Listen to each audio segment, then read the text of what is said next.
Chapter 2, Mishnah 6. The Mishnah teaches a rabbinic law dealing with the 5 levels of holiness. If one immersed himself in a mikveh for the purpose of eating chulin, and he had intended to establish himself as tahor for chulin, he is forbidden to eat meiser sheni until he immerses himself again for the purpose of eating meiser sheni. If he immersed himself for the purpose of eating meiser sheni, and he had intended to establish himself as tahor for meiser sheni, he is forbidden to eat truma until he immerses himself with intent to eat truma.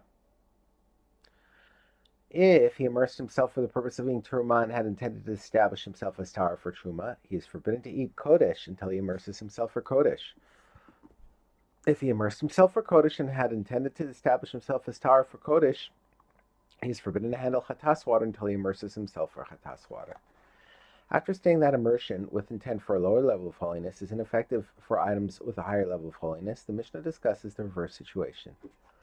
If one immersed himself for the purpose of becoming tahor for a stricter level of holiness, he is permitted to eat an item of lesser level of holiness, even though he did not intend specifically to purify himself for it. Thus, if someone immersed for kodesh, for example, he may eat terumah, meiser sheni, and of course chulin. One last teaching about intent.